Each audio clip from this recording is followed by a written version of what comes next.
Aussi, je voulais dire que cette question aussi, elle est importante dans l'approche qu'on a avec les professionnels. Nous, par exemple, en tant qu'équipe, c'est si on vient tout de suite de front en leur disant nous on a un super outil, regardez ce qu'il fait, c'est pas la bonne approche. L'approche c'est de le développer avec eux, d'essayer de comprendre leurs problématiques, d'essayer de l'adapter aux problématiques qu'ils ont et pour justement leur permettre d'aller plus loin. Et donc aussi c'est tout dans l'approche qu'on a avec les professionnels de la santé qui fait qu'ils vont bien vouloir faire évoluer leur métier dans ce sens-là. On a parlé du fait, Annick, vous avez évoqué le fait que les vétos devaient apprendre à travailler avec le numérique, mais j'ai l'impression qu'il y a aussi un petit peu un choc des générations. Je fais partie effectivement de la génération, on est pratiquement né avec le téléphone dans la main. Il n'était pas encore aussi développé qu'aujourd'hui, mais voilà, clairement Internet, on est né, on a grandi avec Internet. Alors on va même pas parler des générations encore plus jeunes qui bébés déjà ils sont maintenant connectés.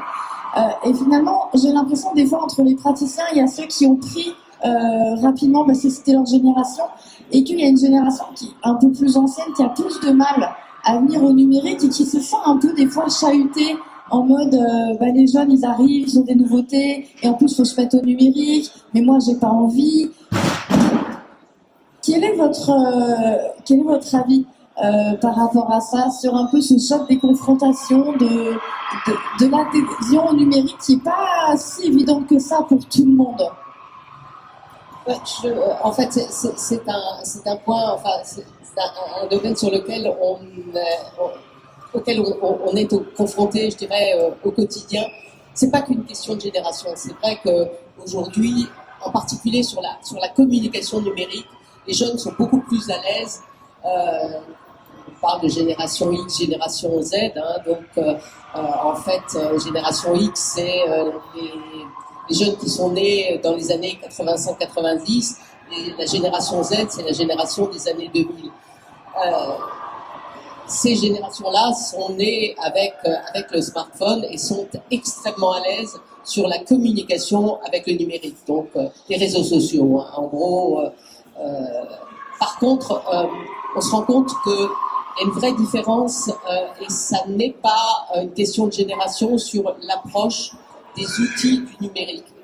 Et là, on a plutôt, je dirais, des différences entre les gens qui sont des innovateurs, des gens qui aiment aller vers la nouveauté, que ce soit la dernière voiture, le dernier appareil de photo, etc. Il y a des gens qui sont tentés par la nouveauté et d'autres qui, au contraire, sont des gens qui vont suivre ou au contraire, même rester sur les acquis. Donc, moi, je fais une vraie différence entre la communication numérique, en particulier les réseaux sociaux et l'utilisation du smartphone, je dirais, au quotidien, et l'utilisation des outils numériques. Les vétos, comme les médecins, se sont rapidement à l'utilisation de la radio numérique. Ils y ont vu très rapidement leur intérêt, à la fois pour les clichés, pour la précision des clichés, pour la qualité des clichés, pour l'interprétation, le partage, etc. Et ça, c'est pas qu'une question de génération. C'est vraiment l'intérêt, il y a un besoin, le besoin aujourd'hui est non satisfait, et c'est le numérique qui le satisfait. Et ça, il y a des vétos qui sont dans la tranche 50, 60 ans, qui ont une vraie appétence pour ça. Et là,